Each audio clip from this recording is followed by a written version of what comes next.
Hello, everyone. Good afternoon. Good afternoon, and welcome to our live State of State discussion. Thank you all for joining us and for watching online, and thank you for submitting questions.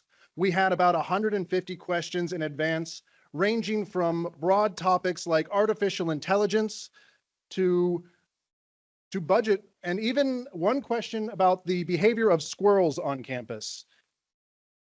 So if we get that far into our questions, we might have to call up someone from animal science to help us out a little bit. But we are going to work through as many of these questions as possible. I'm going to read them as they were submitted, but I might have to condense or combine as necessary. This is just the start of the discussion, however, because we are going to have a series of town halls, the first of which will be Monday, November 3rd, and it's going to focus on the federal landscape and research. We're going to schedule one later in the year focusing on the Commonwealth campuses, so there will be more opportunities to ask your questions.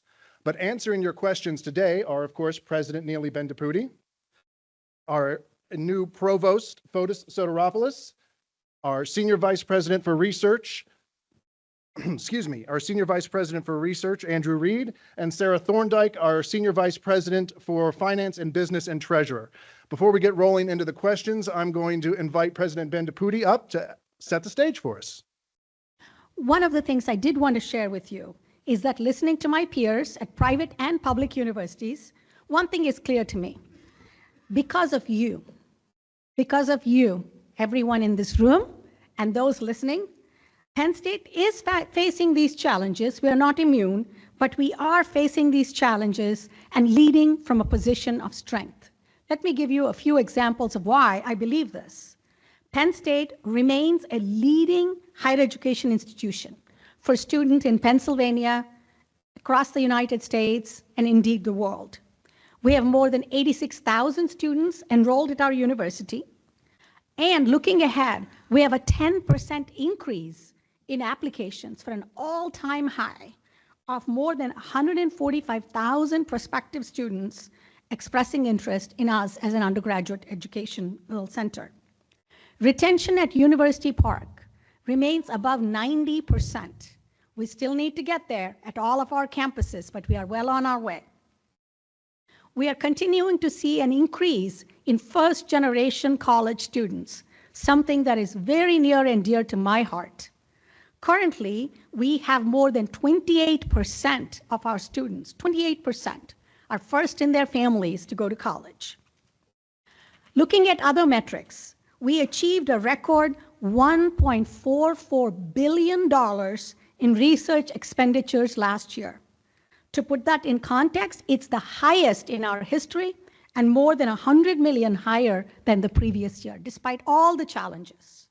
And something I'm very proud of is I want you to know that is the highest, it includes also the highest level of investment that we as Penn State have ever put into research. So we continue to invest there. In the fiscal year that just ended, June 30, 2025, in that year, we raised $563 million in fundraising, of which $398 million was for academics and $165 million was for athletics.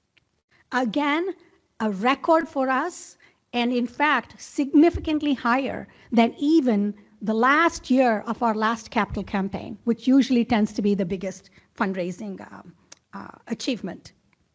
This year, too, is off to an incredible start.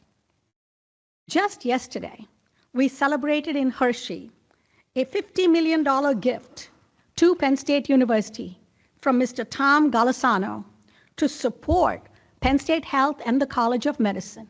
This is specifically for pediatric care.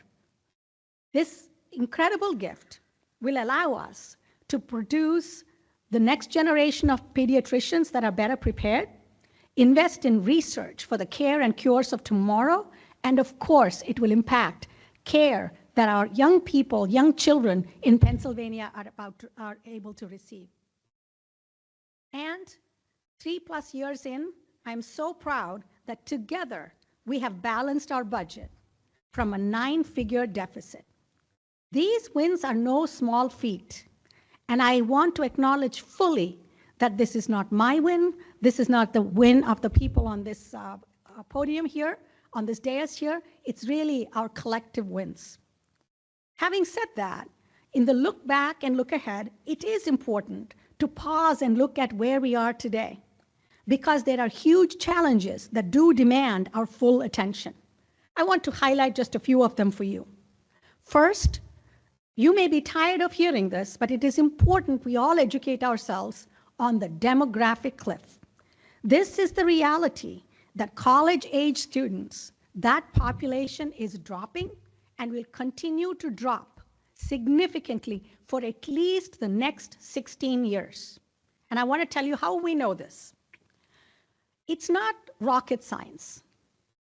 We do not produce 18-year-olds overnight. So if you want to say, what will happen 10 years from now, look at the population of 8-year-olds in Pennsylvania today. So why do I say 16 years from now? We have verified data through 2041. And what does that tell us? If you look at the population of 2-year-olds in Pennsylvania today, when they graduate in 16 years, that cohort of entering first-year students in Pennsylvania will be 17% fewer than the graduates that are here this next year. So that is our reality. It's a national trend, but it's very acute for Pennsylvania in particular. What makes it more challenging for Pennsylvania? Well, two things. One, overall, our population is shrinking. So it's not just that the young people, the population is shrinking. Overall, our population is shrinking faster than 46 other states. That's a challenge. And here's what makes it worse for us. We have more colleges per student. You can find this. We have more colleges per student than many other states. That's one challenge. The second is the reality that families are increasingly questioning whether college is worth it. And I would say these criticisms fall into two categories.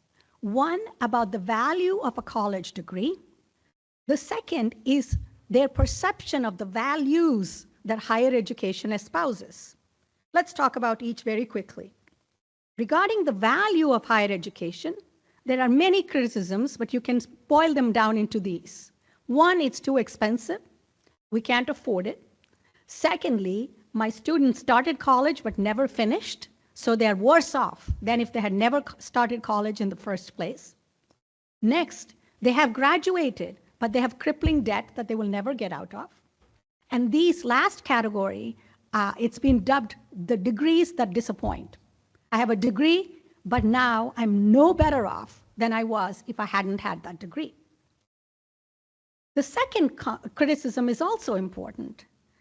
Just 2 weeks ago, on October 15th, the Pew Foundation released their latest survey on Americans' perceptions of higher education. This survey shows that 70% of Americans, 7 out of 10, say that US higher education is going in the wrong direction. This is true, by the way, of both parties. That percentage should tell you. 65% of Democrats and Democrat-leaning, 77% of Republicans and Republican-leaning agree on this statement. We have to do something to address this crisis.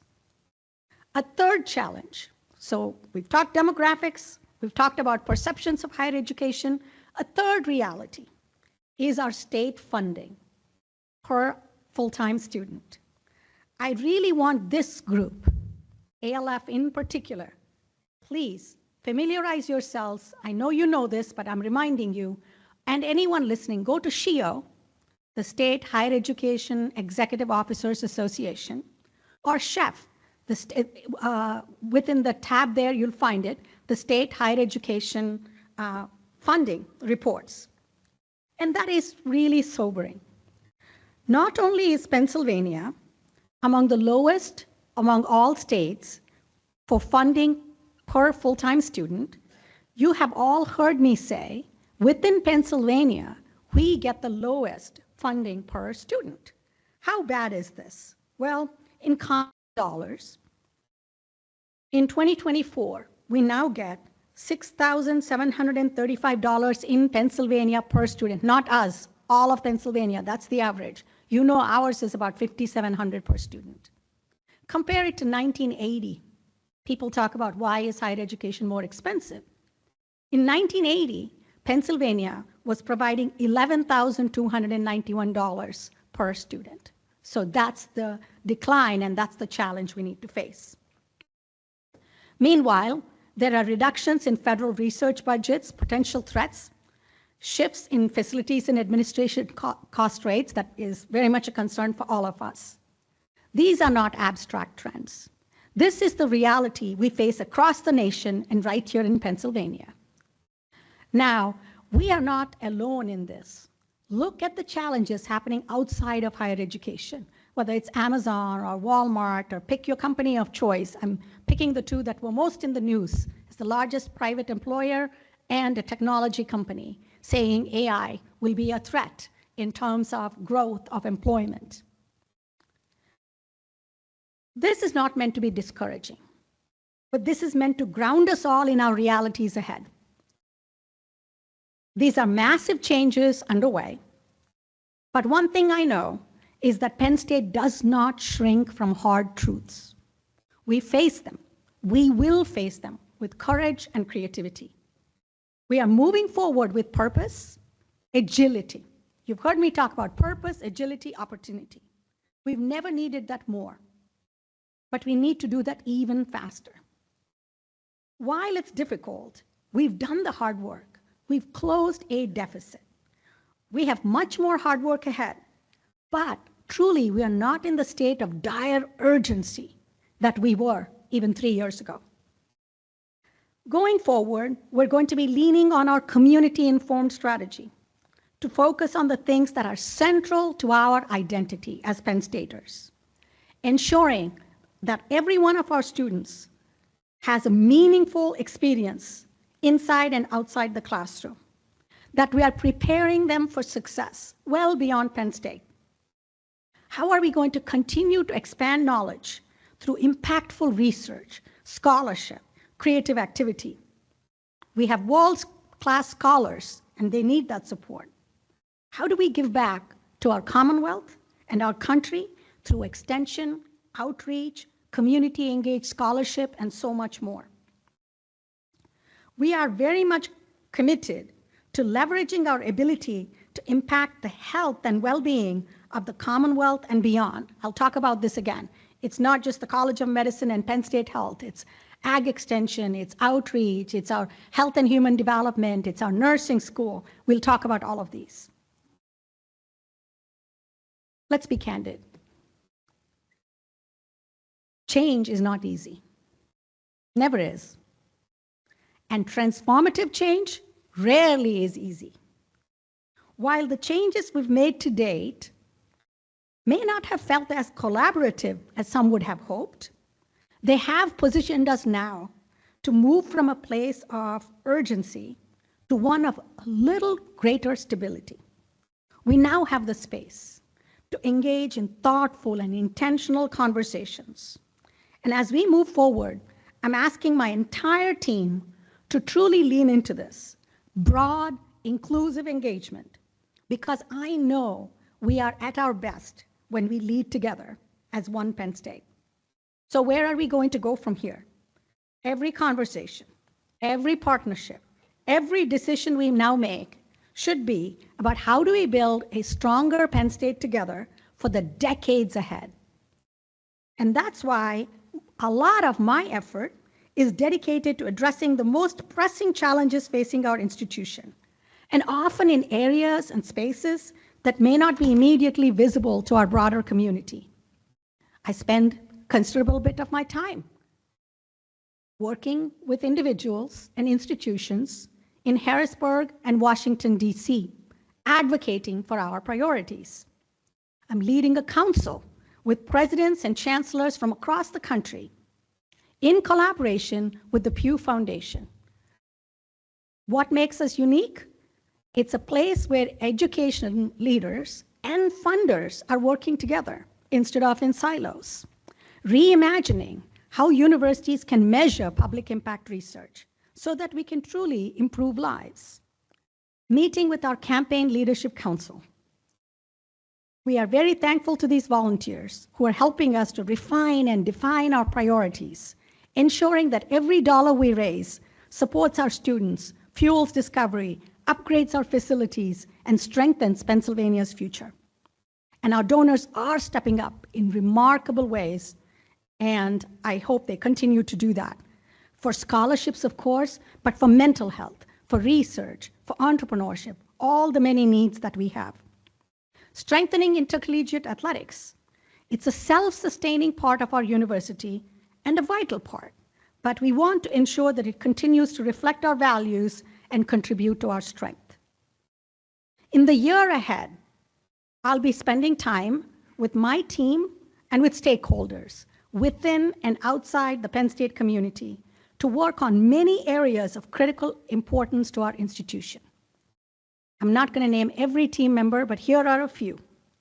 Under Provost Fotis Soteropoulos' leadership, we are tackling how technology, especially AI, is reshaping how we teach, learn, and work so that our graduates leave with critical thinking, civic awareness, and AI literacy. It's also having huge impacts on our research and pedagogy. Our Senior Vice President for Research, Andrew Reed, is launching a new National Security Institute that should help us amplify our strengths in this area, and it will further bridge the excellence of our faculty with our contributions and commitment to the security of our nation. And our excellent leaders at Penn State Health, the College of Medicine, the Nice College of Nursing, Health and Human Development, Commonwealth campuses, agricultural extension, outreach, are all working together to focus on how we can have a monumental positive impact on rural health, a critical focus for all of us. We will continue to embrace agility, adapting quickly to change while holding fast to our values. And above all, in every single decision, our focus is and always will be on our students. I am truly grateful to you for your contributions, for your incredible work that you do day in and day out. I'm thankful for what you do for our students, for our research enterprise, for our outreach and service mission, for our community, and above all, for one another. I look forward to answering your questions today and in many more ongoing conversations. But first, I will turn it over to Fotis Soteropoulos for a few comments from our provost. Thank you very much.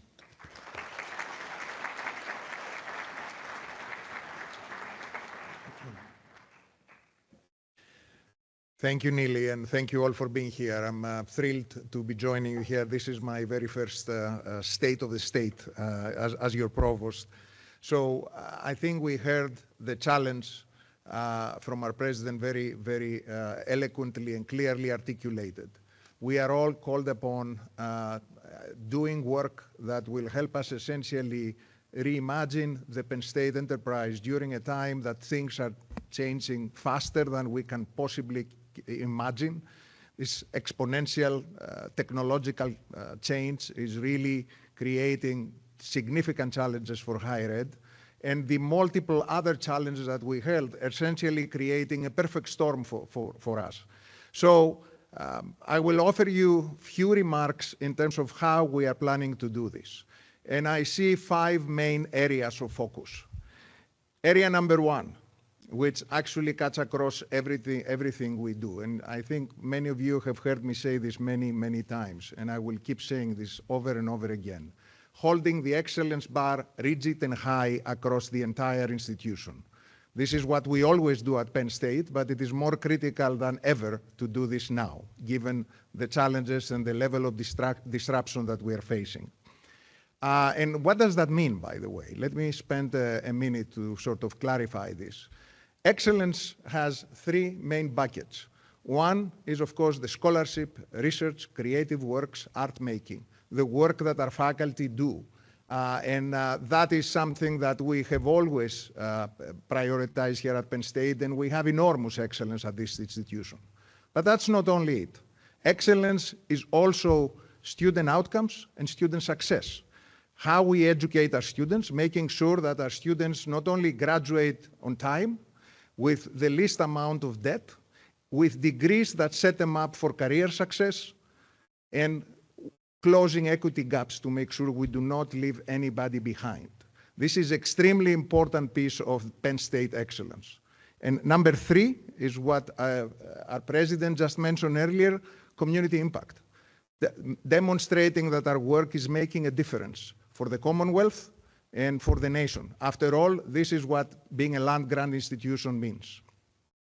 So, area number 2 is the AI transformation, transforming the entire Penn State enterprise to future-proof it and make it ready, enabling it to thrive in this new AI era, which is much faster and much more dynamic than anything we have seen so far. So AI is not something we choose to deal with. It's something that is all over us. It's coming on us like a tsunami, and it is threatening to disrupt higher ed unless we take action, immediate action. So a few weeks ago, I had the chance to visit the state capitol, and I testified in front of a Senate committee. You can find this online, where I talked about the need to future-proof Penn State's enterprise for AI. Next week, I believe, during the Board of Trustees meeting, I will present some initial thoughts about the vision for future-proofing the institution. We have to move quickly to make sure that we change what we teach, how we test knowledge of our students immediately. Otherwise, we are risking diminishing the value of a Penn State degree. We have to move quickly to make sure we provide AI literacies to all our students, our staff, and our faculty. That's not really to turn every student into a computer scientist. That's actually not what we're talking about.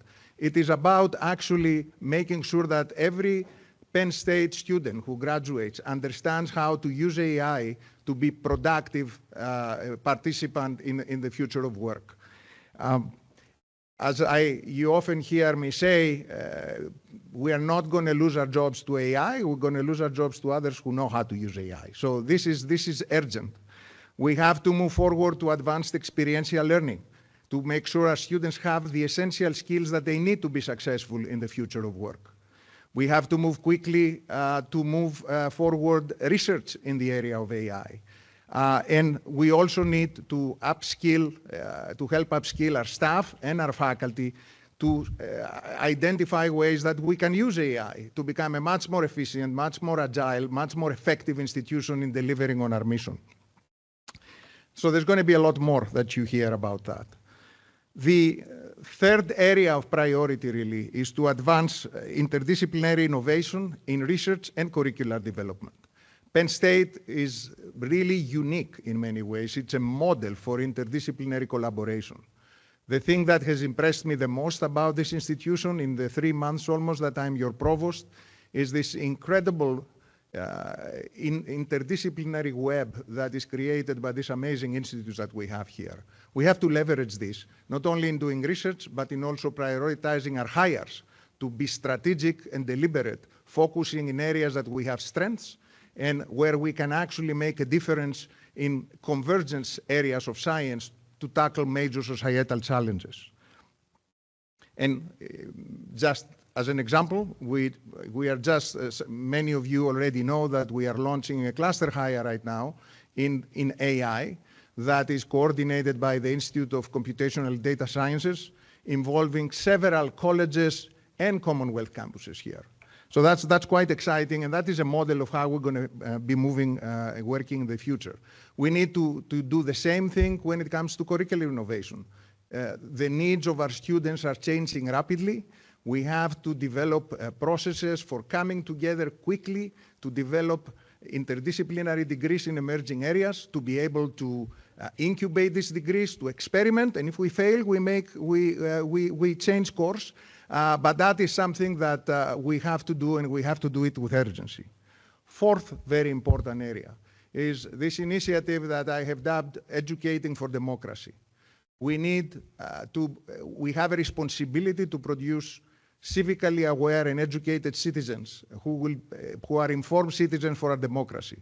And we need to make it clear, loud and clear to everybody, that diversity of thought and diversity of viewpoints is not something that is just tolerated at Penn State. It is something that is encouraged and actively sought after. We need to make sure we have an environment where our students and everyone in our community feel safe to engage in difficult conversations, where we do not teach our students what to think, but how to think, as our president says. So the last area of focus, and by the way, these areas are not really in order of priority, they're all equally important, is moving forward with a vision for the future of our Commonwealth campuses. For that reason, one of the very first decisions that I made here is to appoint Renata Engel as the Vice President for Commonwealth campuses, so that we have stable leadership to address the multitude of issues that we have ahead of us. Priority number one is to make sure that we oversee the process of closure of the campuses that are closing in the most compassionate, student, staff, and faculty-centered way. And priority number two is, of course, to develop an exciting and bold vision that really enables the campuses that remain to not only survive, but thrive in the future. And one of the most exciting things I've done here, and I'm continuing to be doing right now, is to be on the road. Renata and I travel on the road together. She's an amazing travel companion. We listen to Willie Nelson every morning. We start on the road again. So we have already been to a number of campuses: Du Bois, Altoona, Berendt, Shenango. And tomorrow, I believe we're going to Harrisburg, and we're going to be visiting all the campuses. This is actually an eye-opening experience for me, because we are learning a lot of things about the dynamic situation that and challenges that our closing campuses are facing, and give us a lot of useful information to begin to address them. But it also makes it very clear that we have an amazing ecosystem of Commonwealth campuses, and we have to move forward with a bold vision that recognizes that each campus is unique and different. They bring different assets. We have to develop a strategic focus that, number one, focuses on making sure we offer degrees that meet the needs of the students in a rapidly changing environment. And by degrees, I'm not talking about only 4-year degrees. I'm talking about certificates, credentials, 2-year degrees, and so on. Have a flexible range of options that serve the citizens of the Commonwealth in the various areas that we are located. We have to develop a comprehensive strategy for marketing our campuses, and the fact that they are all complementing each other in a spectacularly beautiful and powerful web of a Penn State system. And last but not least, we need to focus laser sharp on student success, making sure that we are able to retain and graduate the students. If we do this, I think we have a bright future ahead. So, coming to conclude my remarks here, I want to emphasize that I want to remind you of the fact that the land grant mission, one big part of the land grant mission is really to serve the state during a time of profound transformations. Well, this is one of these times, and perhaps the biggest, the most challenging we have faced in the history of Penn State. And I'm confident that we are going to meet that challenge head on, because this institution has the excellence, it has the depth, the breadth, and the ambition actually to emerge, not only to survive, but to thrive and define what a future research-intensive, land-grant university should look like in this new world of ours. So thank you very much.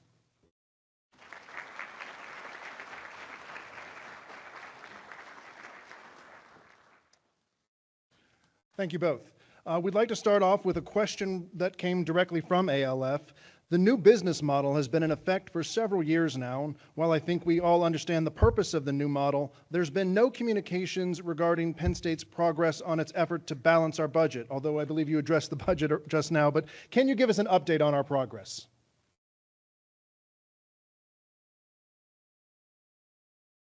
It's on. There we go. All right, I'm happy to talk about that. Thank you for the question.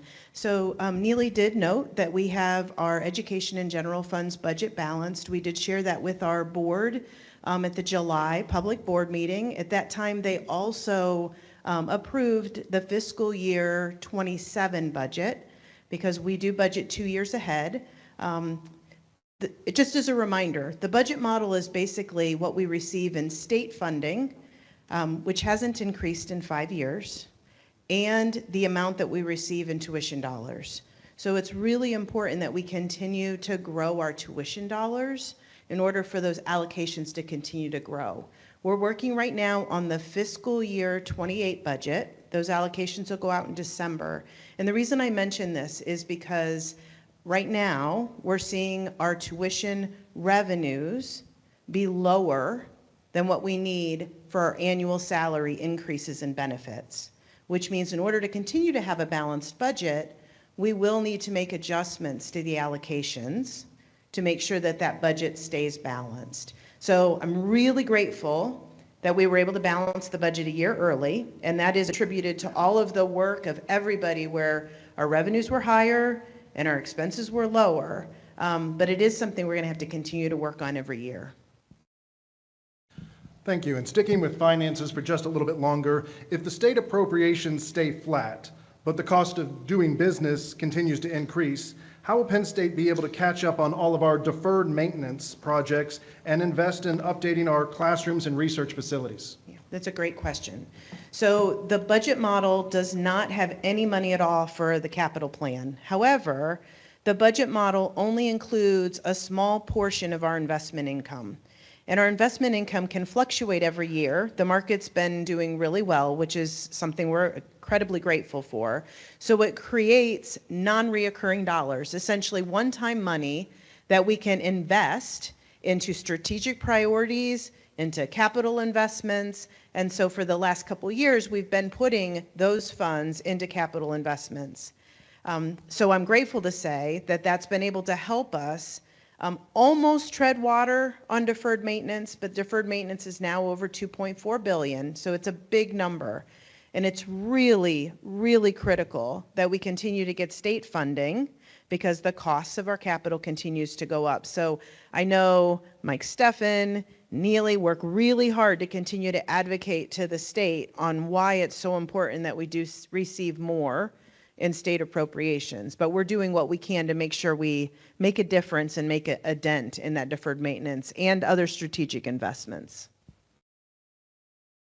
Andrew, we're going to tee it up to you next. What is Penn State doing to combat cuts to federal research funding, and should faculty and staff be worried about layoffs? Yeah, well, excuse me. First off, there's no deal done yet. So we are working very hard on advocacy in Harrisburg and in DC.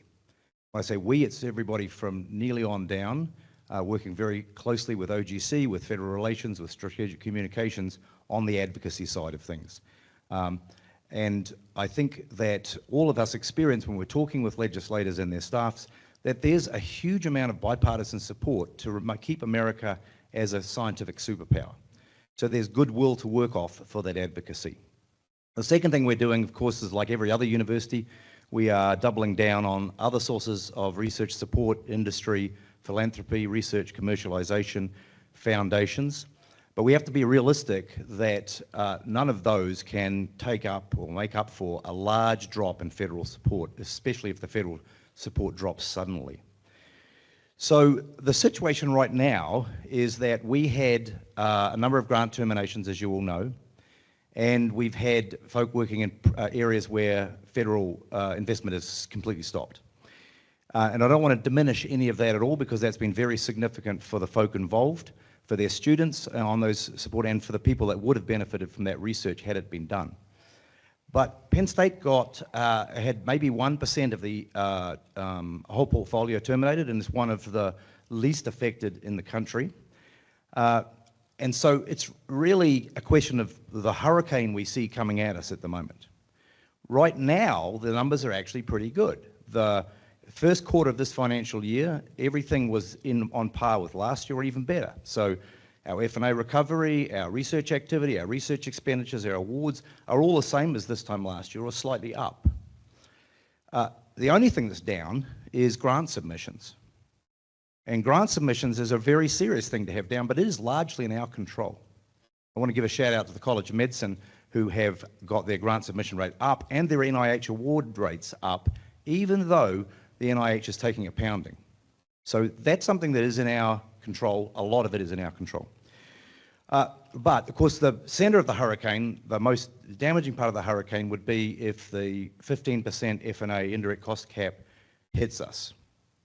And just to say, give you a sense of how serious that is, the Office of Navy Research certify us each year as how much it costs us to do federal research. So it's audited by the Office of Navy Research. And 15% is one quarter of what we need. Were the 15% cap to have hit last financial year, it's $100 million that would have been pulled out of the Penn State research ecosystem. And you cannot take $100 million out of a research ecosystem without a huge amount of damage. We would be in a position if that hit that we would not be able to afford to accept every grant we get. We wouldn't be able to afford to accept every grant we get. It's that serious. If we have to massively subsidize research, well, there's no money tree. And one way to think about this is if America is going to spend substantially less on university research, of course the research ecosystem at Penn State will have to shrink, and it will have to shrink in all of the other R1s in the country as well. That's the worst case scenario. That's if the hurricane hits us full on. The hurricane could turn and go out to the Atlantic. And I agree that seems unlikely right now, but there are scenarios by which that could happen. There are things that could happen in the Senate, and there are legal actions, and there are continuing resolutions. There's lots of things that might prevent the worst case scenario happening. And so what we're doing at the moment is we are planning for the worst case scenario, so that's where we would have to have layoffs, we would have to close research programs, facilities, and we are hoping for the best and advocating for the best. I think Penn State is in a better situation than most, if not all, universities because of the budget discipline, the budget model. We know where every dollar is, we know how we spend it. We're in a much more robust situation than many of our competitors, maybe all of our competitors. We'll continue to invest in innovative and high priority areas. And it's going to be on all of us, everybody in this room, and the other leaders that are online, that we work together on how to figure this out. How will we do this? And that depends. The mechanics of it are going to depend on which hurricane, how it glances, does it hit full on? We're all going to have to work this out together because this is a very, very serious issue. And I look forward to discussing on Research Town Hall on Monday in more depth, more of the issues involved. Thanks very much. Thank you. How has the hiring process for Commonwealth campuses been going, and have there been any adjustments being made to better match candidates with possible roles? Okay, it's working. All right, perfect. Whew, I got scared for a moment because we don't have a good microphone day apparently. So, yeah, thank you very much. This is a great question, and that's something that is at the front end stage of our focus as we are looking into the how, as I said, to make sure the process, or the closing process, is handled the most compassionate and faculty, student, and staff-centered manner. So there are two different areas of focus here. One is dealing with tenure line faculty, and the other is dealing with non-tenure line faculty and staff. And I would like to address it separately because each have there are different things we're doing for each area. So as far as tenure line faculty, there is our faculty, tenure line faculty, and pre-tenure and tenured faculty will stay at Penn State, and this is a commitment we have made, and we are working right now. There is a work stream that is actually looking at developing a plan for placing those faculty everywhere to one of our campuses by the end of the 26-27 academic year. Just a few days ago, I believe, we sent out a survey to all tenure line faculty at closing Commonwealth campuses to identify the areas they prefer to be assigned. After this information is in, then the work stream is going to get to work to come up with a specific plan. So we'll have more to share about this soon. As far as non-tenure line faculty and staff, there is a priority hiring process. These faculty and staff are given the opportunity to get preferential early treatment, early consideration for positions that open at Penn State. And this process is very much at work right now, and I have some specific numbers to share here. And in fact, the early results are, I think, quite encouraging. So in just under 4 months, and just as of, I think, yesterday, we had 702 staff and non-tenure line positions have been posted all over Penn State. These are positions that are available in different units and so on. 71 individuals from closing campuses have submitted 145 applications. 46 applications have advanced to interviews. 27 have reached the offer stage. And 21 individuals, 19 staff and 2 non-tenure line faculty have been hired through this process. Thank you. Another question from our audience. Many staff members are struggling with wages that haven't kept pace with inflation, and they're asking what concrete steps are being taken to address pay equity and rebuild trust amongst the staff who keep Penn State running every day.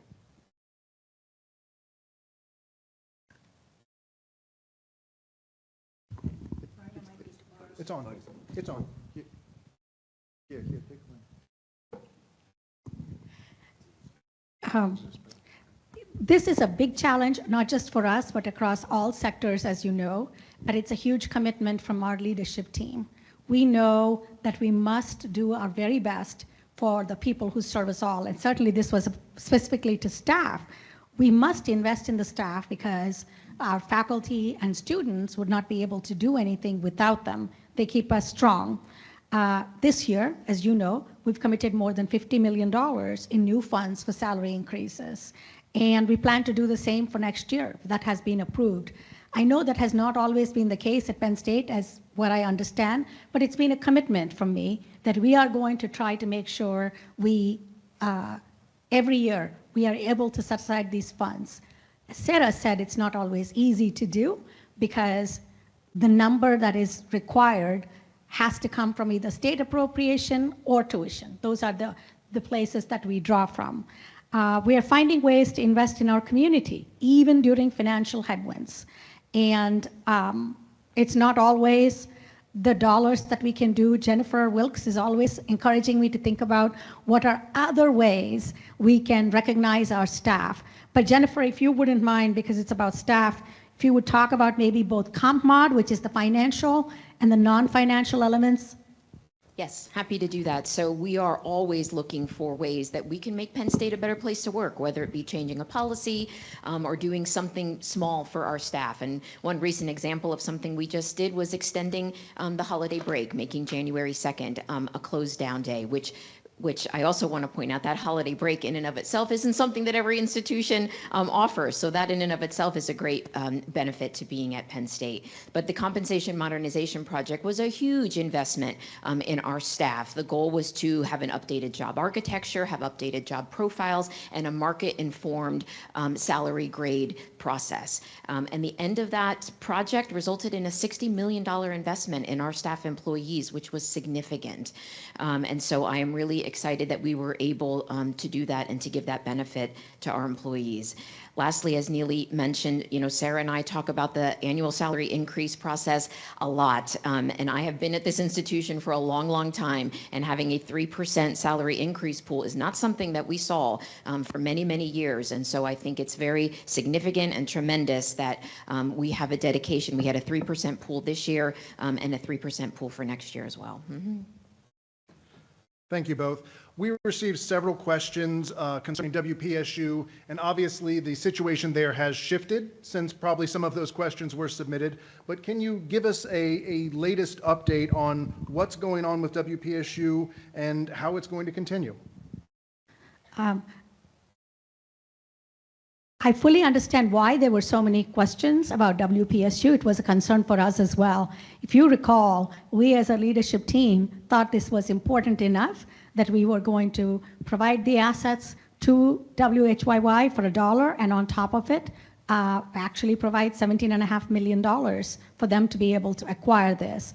That's the portion. There were a couple of things that our board rightly pushed back on from their perspective, because everything we do, told you, it's coming from tuition dollars or from state. There's no state appropriation, so it was tuition dollars.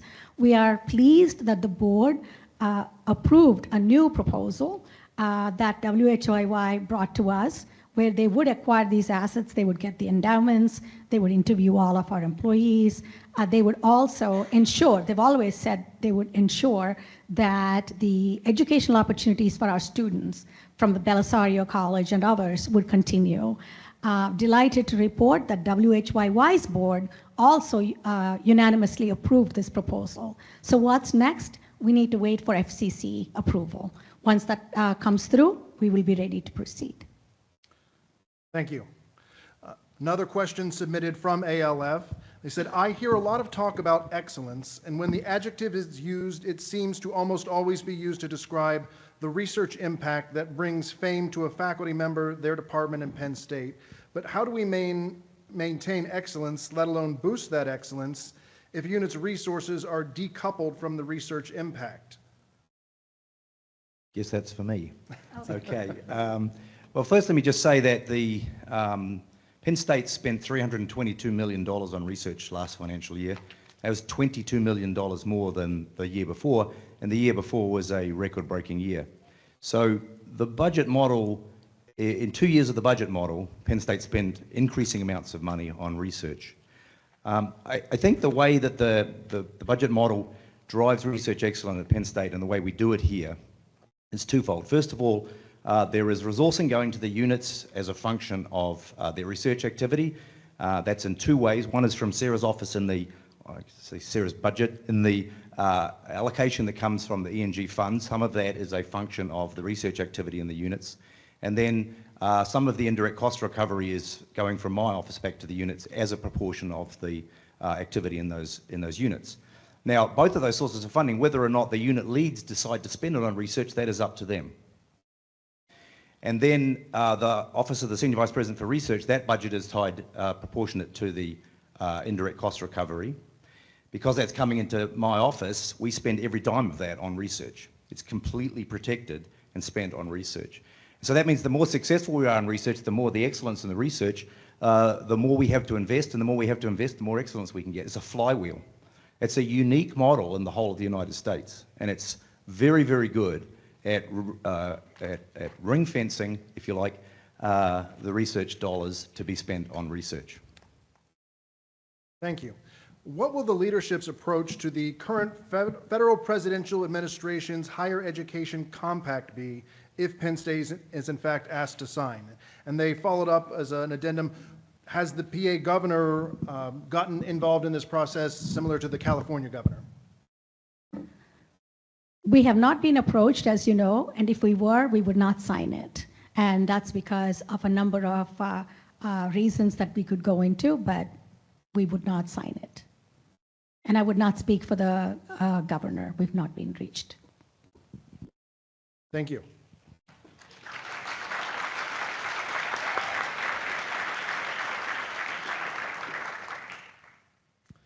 How do you see the future of extension evolving in the light of tightening funding from the federal and state governments? I'm happy to take this. Extension is key to who we are. We talk about land grant. I still want to remind everybody, we are also a sea grant, a sun grant, a space grant. These are all terms that have particular meaning, and we are one of only 3 universities, actually 2, but the third one claims it too, 3 universities across the country that have all 4 actively. So that's just the reality. But part of our mission, the land grant, when you go to that part of it, is the fact that we have these extension agencies in every single county in Pennsylvania. And the impact that they have is tremendous because the numbers are staggering. If you look at how many farmers we touch and what we do to make sure that agriculture, which is the largest industry in Pennsylvania, is thriving, what we are doing through extension for creating the next generation of people who help us get food on our table, whether it's 4-H or other programs.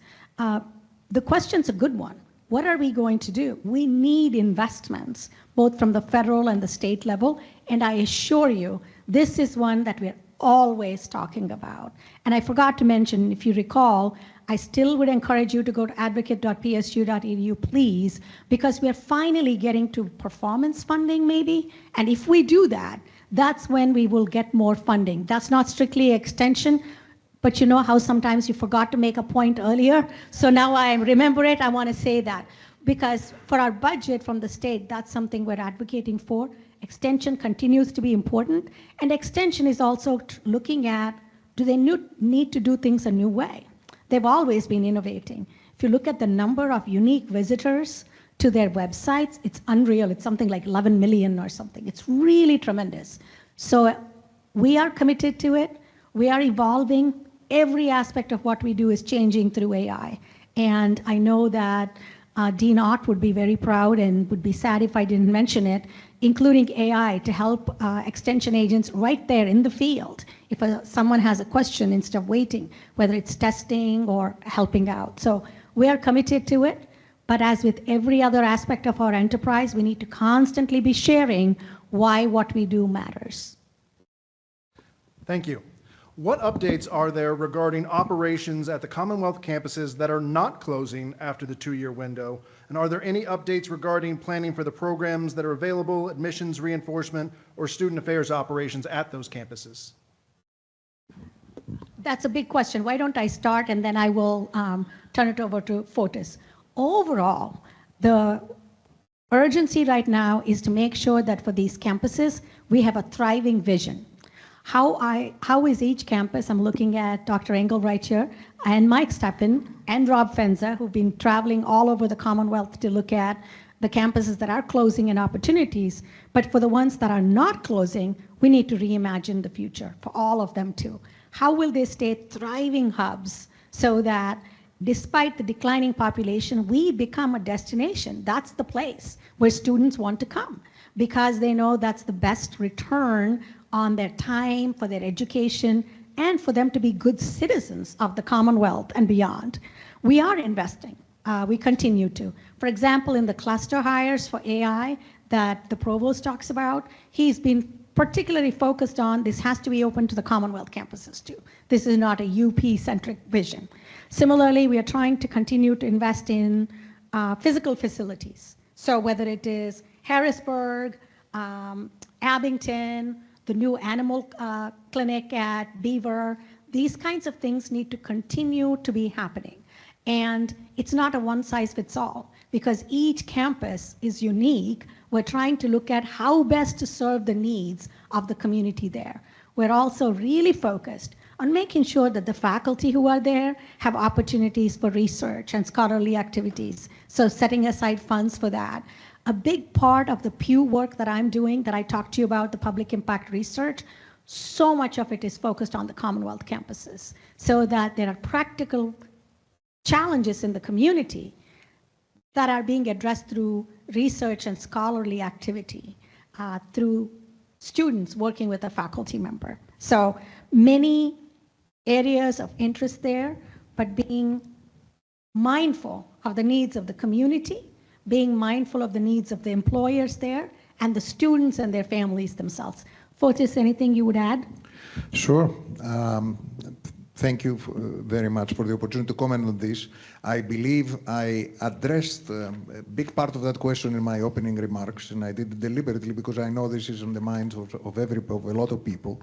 As I mentioned, me having the chance to visit some of our campuses, and all of them, in the weeks ahead, it's an eye-opening experience. I'm bedazzled by a lot of the things that I see here and the amazing opportunities.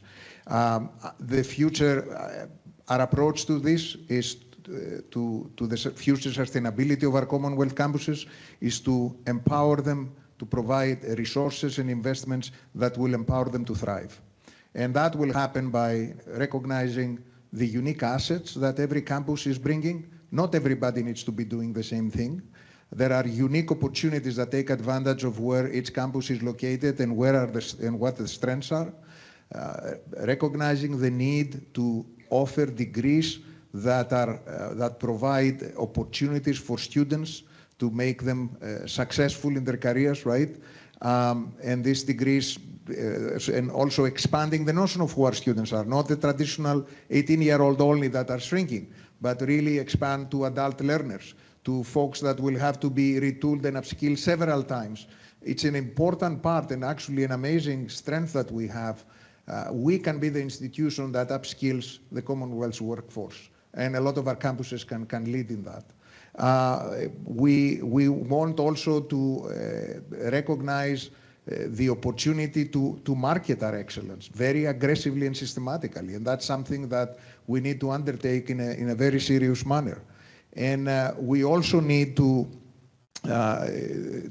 focus laser sharp, not only on how many students we bring in, but how many students we graduate and how quickly we do this. Student success, retention, retention, retention. It is not only a moral issue, because the worst thing we can do is accepting students, carrying them along for a couple of years, and then they drop out with nothing but a bunch of debt. That's the worst thing that we can do, and this is what has put higher ed in a bad light in terms of the public, right? But it is also resources, because for every student we retain, we actually have more money to be able to deliver on our mission, right? So in that regard, and of course, a major opportunity is to create strategic connections between the Commonwealth campuses and University Park. So you heard about the AI cluster hire right now. There are Commonwealth campuses that are already involved in this, and I just found out that there is a great proposal that has emerged, College of Medicine with Harrisburg, to do a cluster hire on AI in healthcare and rural health. These are great examples of what we can do, taking unique advantages, taking advantage of the unique assets that we have, right? We are working with our CFO to look at the budget model. I always say it's not about the budget model, it's about the size of the pie, but the budget model can be improved to make adjustments to support Commonwealth campuses, and we're working on that. We are really at the stage where we are going to leverage the results of the APPR studies to make sure that we offer a portfolio that allows each campus to provide degrees that are relevant and are meeting real student needs.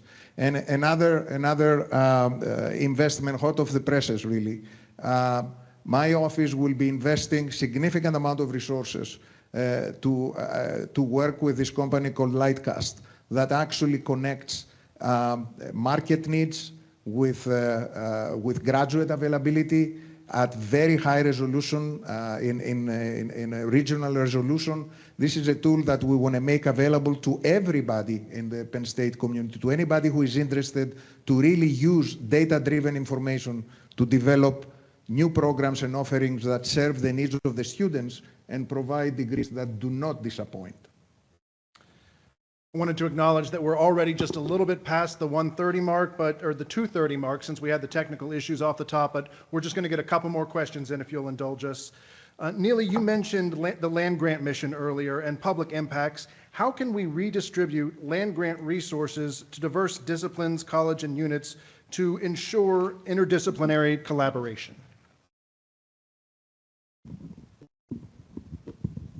Penn State is very fortunate because for decades, we've had that interdisciplinary approach already. That's something that I think a lot of us might take for granted. That is not the case at many of our peers. So we do interdisciplinarity already very well. And I would tie this back to the provost is working closely with the deans and the chancellors to say, and our institute directors, if an opportunity comes up, how do we tackle it from an interdisciplinary perspective? It's not just a nice to do, it's increasingly a must do, because the problems we face are becoming too complex for any one discipline, any one sector, any one unit or individual to tackle. And if you look at the way we are investing from our public impact research funds and others, from our evidence impact collaborative that we have, the Pew Foundation work that I talk about. We're trying to incentivize every opportunity we get interdisciplinarity. And the question, though, it's not a whole lot. We talk as though we have a lot of funds already. The grants that we are getting is from the state. I am focusing now on how do we grow the pie? What else can we do? Despite the very difficult environment we find ourselves in, from the community, from the corporate sector, philanthropy, all of these need to be part of it. But I would say we're not starting at zero. That's the advantage we have compared to many other universities and entities. Thank you. Building off that question, and Andrew, this would probably be in your wheelhouse, will we begin pursuing funding from international sources now that federal resource funding is being cut or potentially cut? Yeah, obviously we're interested in any new sources of funding, and we take seriously prospects of growing anything along those lines. The international side of things is very complicated.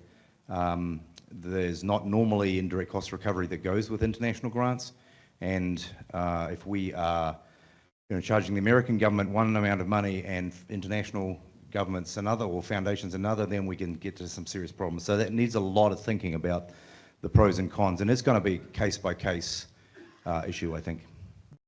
Thank you. As I noted, we're already over our previously allotted time, but Neely, do you have any final thoughts for us?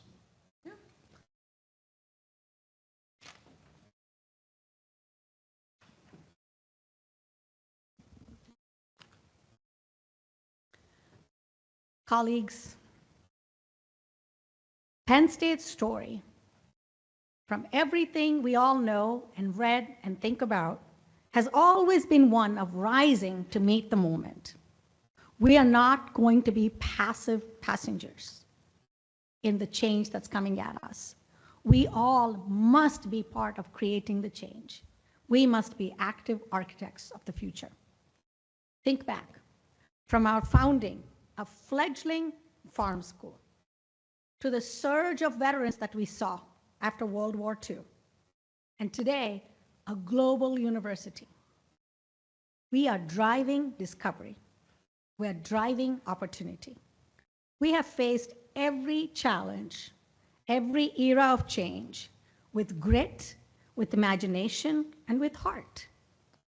It's our turn now. I truly read about every president that has been at Penn State University from the beginning, and it's really humbling, and it tells you the challenges they faced and how they rose to the occasion.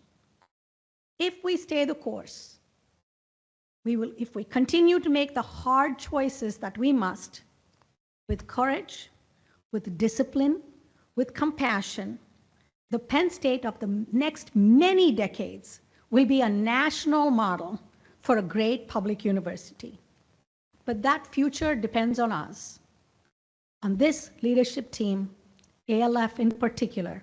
I'm counting on all of us to be willing to lead, to innovate, to believe in one another, and in the mission that binds us all. Together, we will prove that transformation is not something that happens to Penn State, is forced upon Penn State, but it's something that we will embrace, and transformation is something that happens through Penn State. You have my commitment to continue to share where we are, the challenges and the opportunities ahead. I want to do this much, much more frequently. Let's build, let's lead, and let's define what comes next. Thank you very much, and I cannot resist. We are? Penn State. Thank you.